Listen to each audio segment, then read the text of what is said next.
Trucker Dump for May 6, 2013, Episode 92, Honor Among Truckers. Welcome to Trucker Dump, where you'll get one driver's insights and sometimes humorous views of truck driving and the trucking industry, and pretty much anything else he feels like dumping on you. This podcast is brought to you by AboutTruckDriving.com. Resources to help you understand the world of truck driving through the use of stories and a pathetic attempt at humor. Howdy-ho, neighbor. Little Mr. Hanky there for you. Todd McCann here with another long-winded story. You know, it seems the more I try to keep them short, the longer they get. Guess next time I'll go for a novel and see what happens. To start off, I've got a correction to make on the last podcast, which was called Bungling the 34-Hour Rule. Even though I know better, I kept saying that the new 34-hour rule requires 2 periods of midnight to 5 a.m. The final rule that will take over in July is really 1 a.m. to 5 a.m. The way I see it, since drivers weren't all over me about this goof, there are 3 possible explanations, none of them any good. 1. You noticed but didn't want to say anything. If that's the case, you truckers have apparently been missing the point that I've been trying to bash into your thick skulls. I need you to pipe up when I goof. I want you to tell me I'm wrong if I truly am. Even if it's just your differing opinion about something I've said, I'd still like to hear your thoughts on the subject. Possibility number 2, no one caught the error because they don't know any better. That's not good because it indicates that drivers aren't aware of the new rules that are taking hold in July. If that's the case, I hope that changes before the new rules kick in. And third, and possibly the most horrid possibility of all, no one actually listened to the podcast. Man, I hope that isn't the case, though. I work too stinking hard on these things for them to go completely unnoticed. So anyway, I've got one more thing to note here. I'm not sure how many of you noticed, but the website went down this past weekend. Although I'm guessing that if I didn't say anything, no one would have ever been the wiser. I mean, no one tweeted me with disgust that they couldn't access the website, so I guess that shows how well the new site's doing. Great. So apparently, no one's listening to the podcast or visiting the site. That's just swell. So here's what happened. Trust me now, I'm not just rambling, I promise it's relevant. I saw an update to my WordPress theme that promised a new responsive design. Responsive means that it supposedly makes your website look good no matter what device the viewer is using. Since I'd already told you that the mobile site looked like crap because it was too stinking cheap to buy a $60 plugin, well, I was hoping this update would fix the mobile ugliness. It did, but only after it borked everything else up on the site. It screwed up my headers, my navigation bar, my sidebar, my footers, and at one point, totally blacked out all my text. Ah yeah, the life of self-hosting. Well, as usual, a guy named Magnus from Woo Themes fixed me up pretty quick, even on the weekend. So if you're looking for a custom theme for your website, be sure to check out the stuff at Woo Themes. And check out my new mobile site too. It's a lot prettier than before, and it's hopefully more usable. Check that out at AboutTruckDriving.com. So what else is happening? Well, I was afraid that I'd died and gone to heaven recently. You see, that's what happens when a trucker manages to get showers 4 days in a row. I was thankful to find out that I was still alive, though. For one, it would have made the evil overlord far too happy to cash in on my life insurance check. And two, that if the only thing different about heaven was that I got more showers, well, I was hoping for a bit more, you know? But between all the showering bliss, I did manage to get another podcast done. And since I guess that's really why you're here, I suppose I should get on with it. Today's story is called Honor Among Truckers. Have you ever watched a movie and heard the bad guys talking about the concept of honor among thieves? Every time I hear it, I think, what the heck's up with that? I mean, clearly if you're a thief, your moral compass must have fallen out of your pocket while you're hiking out in the woods. For those of you who aren't familiar with the honor among thieves concept, it's basically saying that there's an unwritten code that even an untrustworthy group of people can abide by to get along. I've known for quite some time that there was something similar in the trucking industry. An honor among truckers, if you will. Now let me get one thing straight here.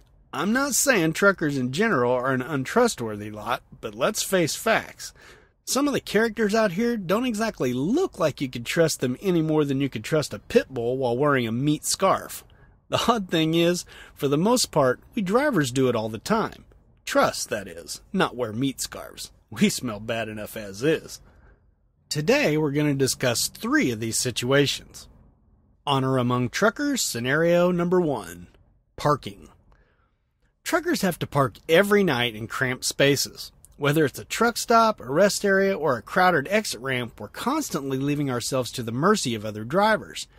Nearly every night at the truck stops, you'll see drivers sitting behind the wheel and staring off into space. You'd think that we'd all be paranoid that someone's going to hit our truck while backing into the parking spot next to us. Yet we aren't. Under normal circumstances, most of us just sit there and let the other driver do their thing. We trust that he or she is capable of doing the job without taking out our front fender. That's honor among truckers. Granted, this doesn't mean we trust everyone equally. Even a non-experienced driver can see when a fellow driver is having trouble backing into a parking spot. That's when we toss our trusting nature into the trash bin along with all the piss-filled milk jugs. There's a link to a photo on that if you don't believe me. We all know that there are times when it's not only wiser to get out and guide the other driver, but it's also the friendly thing to do. That being said, I think many times these well-meaning guiders are doing more harm than good. Listen, dudes and dudettes, unless this troubled backer is a total rookie, they really don't need you to tell them which way to turn the wheel by making giant circular motions with your arms.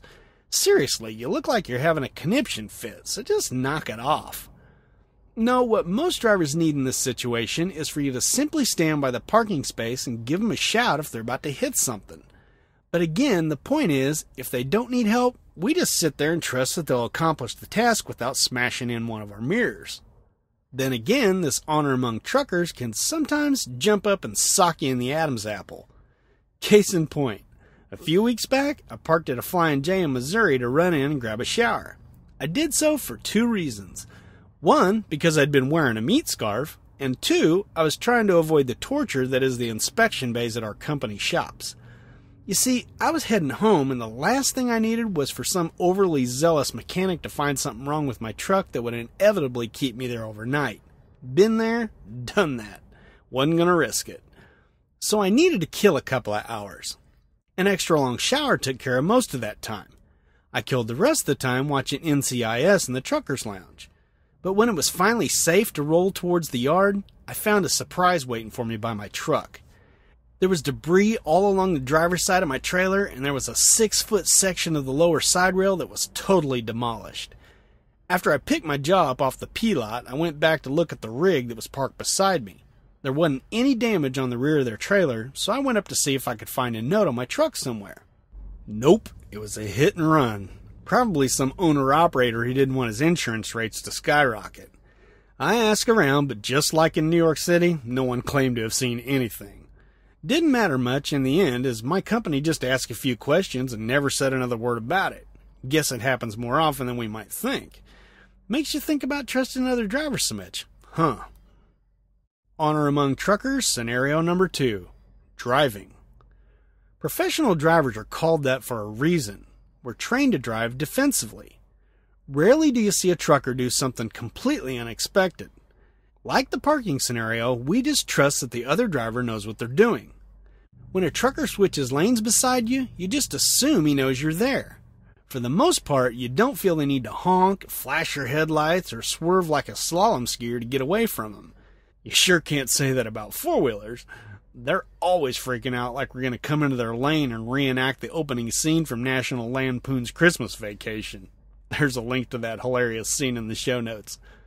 And you know, right after I left from writing this blog post, this exact scenario happened. I switched lanes and the car to the left of me freaked out and locked up his brakes. I wasn't even coming into his lane, just the lane beside him. Freak.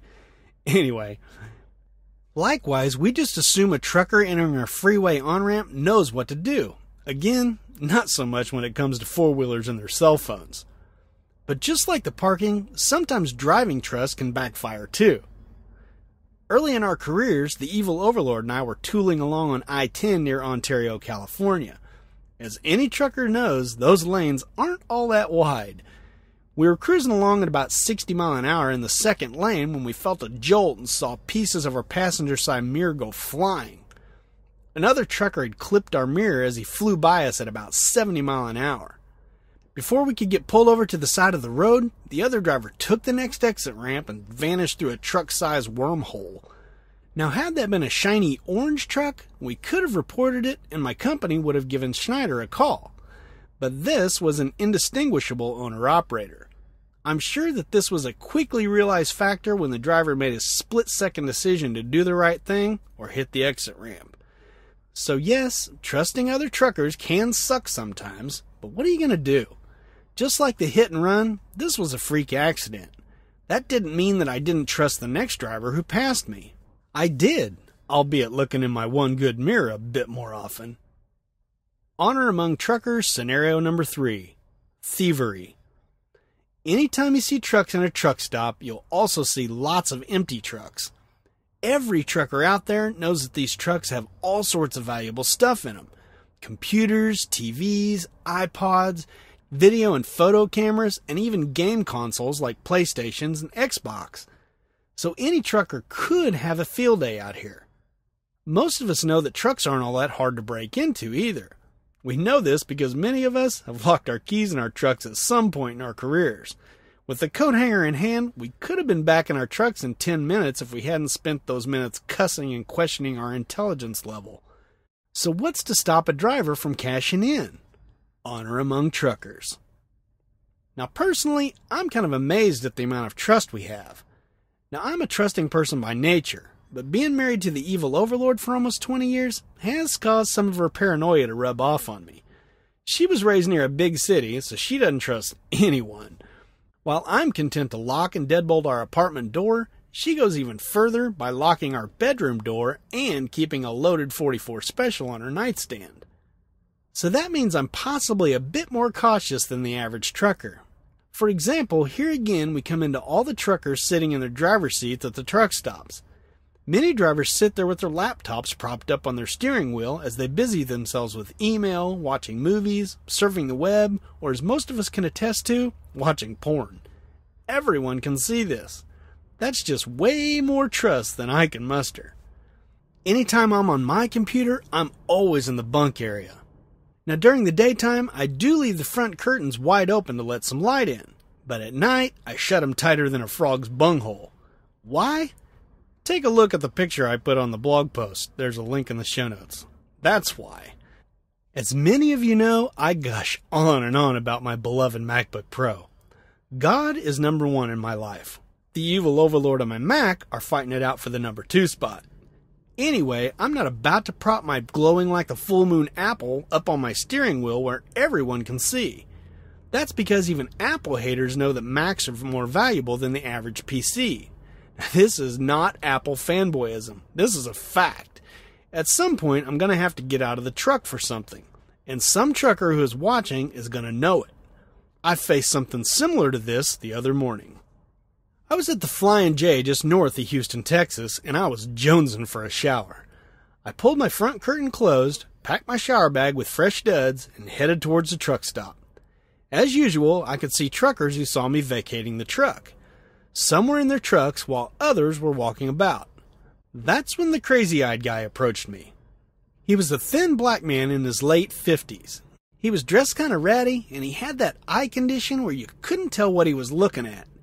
His left eye appeared to be fascinated with the cloud structure over my right shoulder, while his right eye appeared to be checking to see if my shirt had pit stains under my left arm. He pointed at my truck and said, "Did you just come out of that truck?" Since I knew he just saw me get out of it, I warily said, yeah. "Do you need any help today? I can help unload trucks and stuff." My thought was, yeah, I'll bet you'll unload my truck. I politely declined the offer, and we went our separate ways, just as Journey had. How it touched and went our separate ways. Oh man, I probably shouldn't have done that. Yet I did. Oh well, you can deal with it. Anyway, like I said, the evil overlord has rubbed her non-trusting mojo off onto me. Normally, I like it when she rubs on me, but not in this case. I soon paused, hidden by the nose of a Peterbilt. It wasn't hard to remain unseen, as you could hide a moose behind one of those friggin' hoods. I watched him as he walked off. He kept glancing backwards and all around. Was he looking for someone else to help, or was he remembering where my truck was? He finally vanished around the end of the line of trucks. I started to walk on into the truck stop, but I paused. Something was nagging me. I couldn't get over the thought of having all my crap stolen when I could have prevented it. What if this were the time that I was too trusting? So I did something I rarely do. I went back and packed up all my valuable crap. And since my fully crammed shower and computer bags weigh about 90 tons and I was parked in the back of the parking lot, I'm counting that as a daily workout. I have gone to this extreme a few other times when some seedy-looking character was walking around the parking lot. I like to say, trust, but don't be naive. Well, in the end, I should have trusted old Crazy-Eyed Joe. I later saw him approaching other drivers outside the doors of the truck stop. If he had broken into my truck, at least he was nice enough to lock it back up and leave my clothes and my ratty old tennis shoes behind. That was very thoughtful of him. Personally, I'm kind of baffled about this whole Honor Among Truckers thing. On one hand, it gives me the warm pink fuzzies to know that we truckers trust each other so much, especially considering the circumstances that we're in. It shows a trust in our fellow man that doesn't exist in this world much nowadays. But that still doesn't mean I'm going to trust anyone that might even remotely be eyeballing my MacBook Pro. You can have the evil overlord, though. There. Priority set.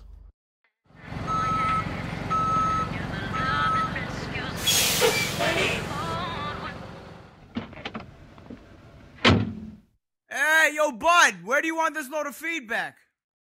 Well, pal, you're at the right place, but there's going to be a $350 unload fee. Sorry about that. Hey, I figure if lumpers can get away with those exorbitant fees, maybe I can too. Anyway, hey, I did want to let you guys know, I am getting your comments. I got some comments, let's see, from Kevin and Al, Paul, Dave, Joseph. Yeah, I'm getting some comments, so that's cool. I am trying to hit some of the older ones that I had saved up. If you remember right, I was kind of scared I wasn't going to be getting enough comments to put into the feedback section. So I saved some up, and I'm still working through those. So we got 3 fairly quick ones today, which is kind of good considering I went long, as usual. I guess one of these days I'll quit apologizing for going long since it happens so often. So let's start out with a quick one. First up, we have Chris. He writes in on the podcast called The Spitting Christian Zealot. This is where I talk about how Christians should be acting towards people, not mean and all condescending and judgmental. Chris writes in and he agrees. He says, "Hi Todd, good article and insight. I found you on the trackback you listed to our 10 Commandments article at BibleKnowledge.com. Yes, I surely did link to your site when I was talking about the 10 Commandments, so thanks for posting that." Anyway, he goes on to say, "I always say Christians like Bruiser give the rest of us a bad name, and it feeds into the stereotype. My wife is going to be starting to write for our site, and I think you'll really like what she'll be writing. Many will be along the same lines as your article." Well, Chris, I went over and checked out your site, and I have liked some of the stuff. It's very much in the same way I think. So if anybody's interested in that, it's a great site. The website is www.bible-knowledge.com. Check that out. And thanks for writing in, Chris. This next one I'm not real sure about. I may have actually read it in the past, but I can't remember, and I don't ever recall doing it. But I did seem to pass it in my list of things to do. So if I've already put it up here, sorry. You're just going to have to listen to it again because I don't want to leave him out.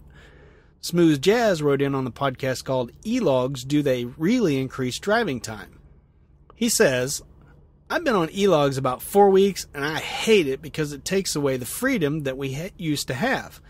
I've been driving 23 years, and I used to be able to stop any time and anywhere. All we had to worry about was picking up and delivering on time, and you could get a delivery early, drop your trailer, and bobtail to town to get something to eat or just look around. E-Logs has really taken the fun and the freedom from trucking, and we allow them to do it, dummies." Well, Smoothjazz, I totally agree with you on all counts, although I've never really considered trucking fun. You say that we allow them to do it. do you have any suggestions to stop it? The only way I see is for every trucker to abandon their carrier as soon as they switch to e-logs, and you and I both know that's never going to happen. The hours of service rules changes are the same way. The FMCSA has a commenting period for truckers to give input, but ultimately they do what they want and we all fall into line. It's sad, but true. Now I know where you're coming from because I felt the exact same way about e-logs when I first started using them. Well, I rarely, if ever, did the exploring thing like you mentioned, but e-logs really have put a damper on getting those on-time deliveries done efficiently. Just hang in there. They will get easier to deal with, and your company will eventually adjust their procedures to compensate for the e-logs' inflexibility. Now for this freedom thing. Freedom with e-logs is really just another way of saying cheating. Yes, I'm well aware that these minor cheats aren't actually a bad thing most of the time, but the problem is you'll never convince anyone who can do anything about the inflexible nature of e-logs because you'll always be arguing that e-logs won't let you cheat like your paper logs will. Check out the blog post or the podcast called Arguing E-Logs to read my full thoughts on the subject. That would be Truckerdump77 or TD092. And thanks for writing in, man. I do feel your pain, though. And speaking of the Arguing E-Logs episode, Fargoguy writes in to bring it home. And he uses a quote to start it out, a quote from my article. He says, or actually I say, quote, "There's my point. I'm trying to convince everyone that e-logs suck because I can't run illegal like I used to." End quote. Fargoguy says, "I'd say that this sentence pretty well sums up why e-logs exist. Like any change in the trucking industry, everyone is against it initially. The same arguments have been used against e-logs, hours of service changes, keeping logs in the first place, and requiring a CDL. As long as you approach it with an open mind and pay attention to what you're doing, e-logs are a tool that can help you save time. Most drivers I know wouldn't want to go back to paper after an adjustment period to getting used to e-logs. You are right, however, about editing mistakes being an important feature." Well, Fargoguy, I have to say that I wouldn't want to go back to paper logs either, but probably not for the reason you might think. You see, I want to do what's right and what's legal, but I also don't want to waste my precious working hours out here. I still feel that uneditable e-logs waste a driver's time. I'm not convinced that they are making me more efficient. The thing is, if the hours of service rules were more flexible, it wouldn't matter in the least whether a driver was on paper or electronic logs. But they aren't, so I guess I'll just have to settle for my crappy uneditable e-logs to force me to be an upright yet inefficient citizen. Thanks for sharing your thoughts, driver. Always appreciated. I didn't get any comments yet on the last podcast, which was the one about bungling the 34-hour rule. Remember I asked you guys to keep track of your 34-hour sessions and see if they would actually work come July? Like, I'm on one right now that's actually going to work. I got here at 8 o'clock last night, and I will finish it about 6 o'clock in the morning tomorrow morning. So, that one's going to work. 1 out of 4 ain't bad, I guess. But anyway, I'm looking forward to hearing from you guys and letting me know how it's coming for you guys out there with that 34-hour rule thing. And remember, you can always send audio comments. That's pretty easy from your phone nowadays. Just most phones have some kind of a little voice memo app. Just open it up, speak your comments into it. Doesn't really matter how long it is. Well, within reason. No 15-minute comments, please. But, say what you got to say. And then you just shoot it off in an email. And all that information on where to send it is coming up.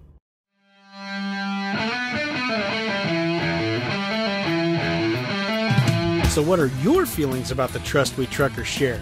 Share your thoughts in the comments section by going to abouttruckdriving.com and typing TD092 into the search bar. Or shoot them off in an email to truckerdump@gmail.com. I can be found on both Twitter and app.net as @ToddMcCann. That's 2 D's, 2 C's, and 2 N's, although I have no idea what to do with app.net yet. I'd like to thank the few of you who have rated the podcast on iTunes, and Carl was the first to leave a review. It was a simple one-sentence review, but that's all it takes. So I'd appreciate it if all of you'd take the time.